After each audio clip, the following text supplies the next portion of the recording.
Sir, ಈಗ ವಾಲ್ಮೀಕಿ ನಿಗಮದ ಹಗರಣದಲ್ಲಿ ನಾಗೇಂದ್ರ ಅವ್ರ ಪಾತ್ರ ಇಲ್ಲ ಅಂತಿದ್ರಿ ಸರ್. ಈಗ ಇಡಿ ಚಾರ್ಜ್ ಶೀಟ್ ಹಾಕಿದೆ, ಹಣ ದುರ್ಬಳಕೆ ಆಗಿದೆ, 20 ಕೋಟಿ ರೂಪಾಯಿ ಬಳ್ಳಾರಿ ಚುನಾವಣೆಗೆ ಬಳಕೆ ಆಗಿದೆ ಅನ್ನುವಂಥದ್ದು ಉಲ್ಲೇಖ ಆಗಿದೆ ಸರ್.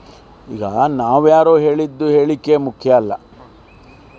ಅವರು ಏನು ತನಿಖಾ ಸಂಸ್ಥೆಗಳು ಅದಕ್ಕೆ ಸಿಕ್ಕಿದಂಥ ಎವಿಡೆನ್ಸ್ಗಳ ಮೇಲೆ ಆಧಾರದ ಮೇಲೆ ಅವರು ತೀರ್ಮಾನ ಮಾಡ್ತಾರೆ.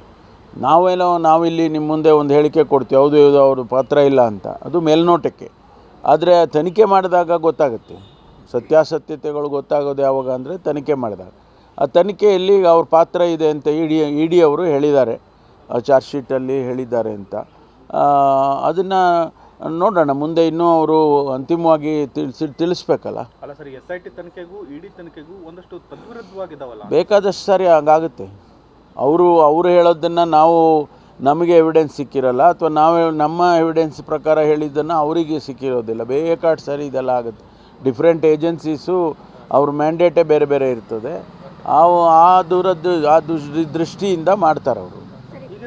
ಯಾವುದು ಫೈನಲ್ ಆಗಿ ಚಾರ್ಜ್ ಶೀಟ್ ಅಲ್ಲ, ಇಡಿ ಅವರು ಮಾಡ್ತಾರಲ್ಲ, ಇಡಿ ಅವರು ಮಾಡ್ತಾರೆ, ಈಗ SITನವರು ಮಾಡ್ತಾರೆ. SIT ಅವ್ರ ಮ್ಯಾಂಡೇಟೇ ಬೇರೆ ಇದೆ, ಇಡಿ ಅವ್ರ ಮ್ಯಾಂಡೇಟೇ ಬೇರೆ ಇದೆ. ಎರಡೂ ಕೂಡ ಹೌದು, ಅಂತಿಮವಾಗಿ ಎರಡು ತೊಗೊಳ್ತಾರೆ.